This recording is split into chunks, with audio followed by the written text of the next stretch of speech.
Good day YouTube, Gatesu here, and today I'm back with another video for the new Paradox Drive format. We're currently headed into the third week of this new format, and meta has developed quite a lot in the first 2 weeks of the format, especially in the tournament scene, since it's pretty much the only place where we can actually gather real info regarding the meta environment of Pocket, especially in the competitive sense. So today I want to bring a video talking about the meta environment and kind of breaking it down, how the meta looks like right now, what are the top decks, the matchup spreads, and etc, right? So this is quite a bit of a new video format for me, and I'm kind of excited to yap about this video, so I hope you guys enjoyed the rest of the video. And without further ado, let's start with this video. As you can see on the screen right now, I have quite an interesting graphic design is my passion looking on the screen right now. But as you can see, these are currently I would say the quote and unquote the most relevant decks in the current format, current meta environment. And as you can see, I have labeled them as such as well. As you can see on the S tier, we have Suicune, Manectric, the Magnezone decks, and then also Hydreigon. And for the A tier, we have here Espeon Altaria, we have Altaria Gourgeist, and we also have Zoroark, and we have Greninja Absol. And then for on the right part of the screen, we have the counter decks. I labeled them the counter decks. Don't worry, I will further elaborate on the stuff on the screen, so just stay put. On the counter decks, we have Sceptile, Lucario, Meowscarada, Blaziken, and then Mega Scizor, right? But we will mainly be we will mainly be focusing talking about the S tier decks right now, because I'd say talking about them will automatically talk about the other decks on the screen right now, because we'll break down their matchups, what they're strong against, weak against, and for the most part we will inevitably going to be talking about the other decks on, for example, the A tier deck or the counter decks, right? But before I proceed to talking about the specific decks, also I kind of again the S tier decks, straight up, I would say they are the best decks right now on the current format, right? And then on the right side, the counter decks, they are labeled as such because again they are their best case usage is that they are a counter decks to specific type matchups, and it's a lot harder for them to have the kind of general success you would get from just playing the S tier decks or the A tier decks that we have here. And for the A tier decks, as you can see, I also actually separated them still, because I think the thing with Espeon Altaria and then Altaria Gourgeist is these two are what I would say what the quintessential definition of decks that are 50-50 into a lot of things, right?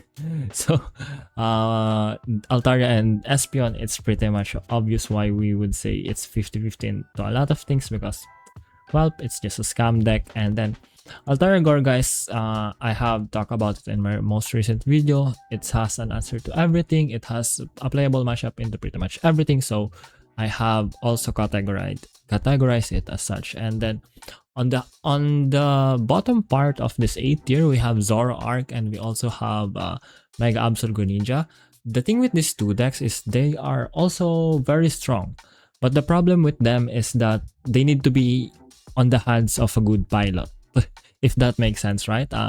Zoroark and Mega and Absol Greninja has playable matchups into a lot of things outside of few specific actual counters to them, and the success with these two decks is proportionate to if you are a good player, a good pilot.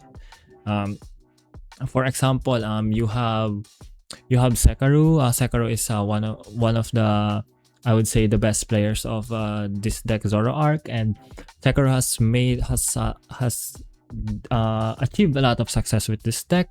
And so I would say it makes sense to categorize Zoroark as such as a strong A tier deck, but the more you are skilled with piloting both these decks, the more success you will see with them. As compared to Espeon, Altaria, or Altaria Gorgeist, wherein you don't really need the most skill to pilot these decks. It's more so the deck itself is strong by itself that it can make almost all its matchup into a 50-50, or rather a playable matchup, right? But anyway, let's move on now. For our first deck that we're going to be talking about, Suicune X Excalibur. If you've known me, I have played this deck way too much, and I do plan to play it still more in the upcoming season. But we've had this deck in the meta for so many seasons right now, and so we're probably way too familiar with this deck at this point. But as you can see, on the left side is what matchups this deck is good at, and on the right side are the matchup it loses to, right?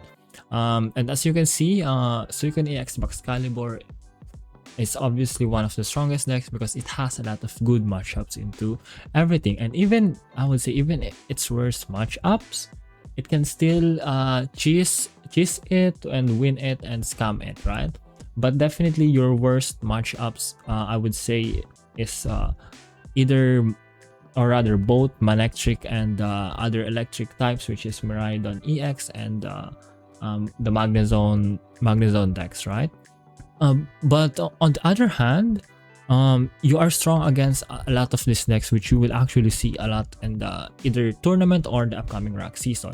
First, you do farm Hydreigon for the most part, as long as you don't get Omega Hyrold. For the most part, you will farm this deck most of the time, and you actually also farm Mega Altaria and Gourgeist, especially in the recent times. Why? Because Mega Altaria Gourgeist has dropped, a lot of them has dropped 2 Chinglings for another tech card, for example, like Comfy, and then, or just straight up dropping Chingling for other things. So the matchup has become better for you. And Sceptile, according to Limitless tournament data, you actually win this matchup by an insane margin. I was surprised. I think Suicune EX Excalibur is 60% plus into this matchup, which is actually crazy. And then Zoroark and Blaziken, it's pretty much explanatory why you farm these two. For Zoroark, Zoroark has such a hard time against Suicune EX Excalibur because you do have to draw a lot. Whereas Suicune EX Excalibur for the most part just outpaces you. And then on the other hand, while you are going to be losing a lot to the electric decks, right, you also have a bad matchup into Greninja Absol, and then what they call this, Mega Scizor. But the thing is, the two decks at the bottom, you won't see them as much. You will see them from time to time, but you won't see them as much. So realistically, your worst matchups are actually this to the electric decks, right? But then again, it's still not the worst thing to happen as a Suicune EX Excalibur player, right? You'll get used to it, or rather, you just have sometimes, or rather, a lot of times, you have to accept that you're going to get taxed by the electric decks, right? But anyway, Hydreigon and Mega Absol actually farms the thing that you lose to, so it creates what we would often refer to the rock paper scissors meta environment, right? Which is actually really great, I would say. That we do have this kind of rock paper scissors environment we have going on for the meta right now, right? But yeah, Hydreigon Mega Absol, we've also had this deck for so many seasons now at this point, and we already know how this deck works. It's broken if you draw. If not, it's whatever, GG, go next, and then just high roll the next game and then streak again. But yeah, you're really strong against you're the one, Hydreigon is the one that keeps the electric decks on check. That's why Hydreigon inevitably comes back to the meta because it's a good deck against the electric decks. And surprisingly, according to Limitless tournament data, you actually farm Altaria Gorgeist. And again, why is this? It's because the Gorgeist Mega Altaria Gorgeist players are dropping Chingling, so now you actually have a lot more playable matchup against them. However, on the other hand, you are actually weak against these decks. And obviously, we will already talk about how you're going to get farmed for the most part by Suicune EX Excalibur. But again, the thing with this deck is that sometimes you'll just high roll your way out of a game and you just straight up win, right? But for the other two decks that actually farm you quite a bit, it is Zoroark and Sceptile, which Zoroark, it kind of makes sense because the thing with Zoroark is fast. If you fall off even for a bit, you're going to lose to Zoroark, because Zoroark is just that aggressive deck that just going to pick up point by point by point until it wins, right? And it's also no surprise you're going to be losing to Sceptile for the most part because it's a grass deck, right? It's going to farm Hydreigon a lot. However, the thing is, when I look at Hydreigon's Limitless stats, actually, the stats are a bit skewed in a sense because this deck is kind of an oddball in a sense. Because as long as you're hitting, you're really strong. If not, then obviously you're. But again, there are definitely still some decks where the more you will be traditionally stronger against, and then you will also be naturally weaker against. So the decks that I'm talking about are on the screen right now. And next, let's head on to the two remaining electric decks that we have for this video. And let's talk about Mega Man Electric EX Zeraora. This deck actually rose into popularity again only this weekend. It actually won the recent Pocket Mods tournament that just concluded yesterday actually. And why is this deck strong again, right? Obviously, it is a meta call against Suicune EX Excalibur because Suicune EX Excalibur has risen in popularity again, and so the meta calls for a strong electric deck, and it is none other than Mega Man Electric EX and Zeraora. And for your favorable matchups actually this season, you have Altaria Gorgeist, you have Greninja Absol, which makes sense because the thing with these decks is you can pretty much pick off a lot of easy points and then make your Manectric EX stronger, right? And then also you kind of farm you farm side Scizor and then Blaziken EX Greninja. Why? Because again, you're just a lot of times you're just too fast, and then once you pick up those points, your Mega Manectric is going to be a lot more stronger and going to win you the game. And then on the other hand, you are losing to some obvious decks. For example, Hydreigon. We've just talked about how you're going to get farmed, or rather, we're just talking about how what they call this, the popularity of the electric decks calls for, or rather inevitably calls for, Hydreigon. And also obviously you lose to the only fighting deck that exists in the game right now, which is Lucario.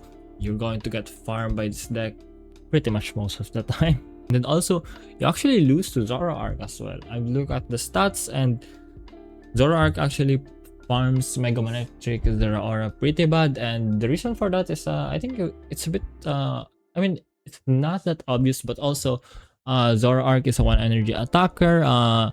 You kind of, you can farm either what they call this, Electrike or even Zeraora, as long as you have the full bench. And then also what they call this, Zoroark's a bit bulky as well and all that.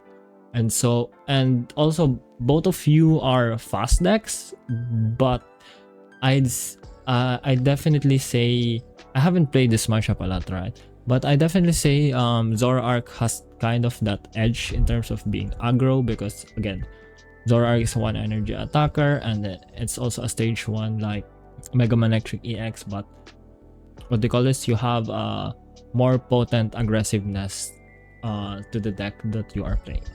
And lastly, this the Magnezone chart on this screen right now, I'd just preempt that it's cumulative of both the traditional Magnezone Oricorio and the current Magnezone Oricorio Miraidon EX that's getting played around in the meta right now. For the most part, just talk about Magnezone because the core in that deck is that they are both playing Magnezone, but also let's also assume that we're also talking about the Magnezone deck wherein they are playing 2 Oricorios, because I think the true 2 Oricorios are definitely the stronger version or variant for the both decks, both Mag Ori or Mag Ori and Miraidon EX, right? I'd say the version wherein these 2 decks are playing 2 Oricorios are the stronger version. And for the decks that you farm, it's pretty obvious, right? Again, the electric decks, they're farming the strong Suicune EX Baxcalibur, and also as you can see, these 3 decks below Suicune EX Baxcalibur, it's pretty obvious for you're farming these 3 decks because all these 3 decks, they have a lack of countermeasure for Oricorio. Even though they do have a countermeasure for Oricorio, it's definitely a lot harder, especially again if you are playing 2 Oricorios. And that's why this what they call this electric deck is actually really strong, because even if Suicune EX Baxcalibur has what they call this has a reliable Oricorio counter, the thing is you are an electric deck and you have always that type advantage, especially against Suicune. So, and also on the other hand, you're weak to a lot of again some obvious decks. We've already talked about how the electric decks lose really hard to Hydreigon and then obviously to Lucario, and also you actually lose quite hard to both Mega Scizor and Blaziken Greninja. If you look at the stats, Blaziken Greninja low-key farms both Magnezone Miraidon Ori and then also even the traditional Magnezone Oricorio. And I'd say that's you'd think it's like, wait, why? Oricorio is strong, but also Hitmore is a bit bulky. I mean, not even a bit bulky, it's actually bulky. And then you also have Castform. Castform low kind of farms Oricorio, and then again Blaziken actually also has kind of a built-in Oricorio countermeasure if ever you need to resort to that. I'm actually more surprised with Scizor countering, or rather having a good matchup into this deck, but also it kind of makes sense if that makes sense, because as these are actually one-taps Magnezone, it one-taps Miraidon without Cape, right? And or even with Cape, you kind of one-tap it, because if you're playing training area, you one-tap Cape Miraidon. But also you do also have quite the reliable Oricorio counter, which is Revavroom, even though it only does 60. Again, if you're playing training area, it one-taps Oricorio, so there you have it, right? That's why I guess it makes sense why Scizor actually has a good matchup into both the Magnezone Oricorio decks that we have in the meta environment right now. But anyway, we've yapped quite a bit for this meta breakdown video that we've had. I think I yapped way too much even. But anyway, I'll leave that to me editing out whatever unnecessary part I might have yapped about. But for the most part, I tried my best to discuss the current meta environment that we have in Pocket right now. I think we do have I'd say we have quite the quote and unquote healthy meta environment that we have right now, although literally just remove the sleep slap decks, and I would say this is one of the best meta that we've had in quite a while. But then again, it's here, so we cannot do anything about it. But also and I've had a great time yapping about this meta breakdown video, and I hope you guys enjoyed the new format. Let me know what you think of the video, or even the things that I've talked about in this video. Feel free to let me know in the comments down below. But for now, I'll see you guys on the next one. Thank you for watching. If you watch everything that I've yapped up, or if you watch and listen to everything I've yapped about so far, thank you so much. Really appreciate that, and I will see you all again on the next one. Bye bye.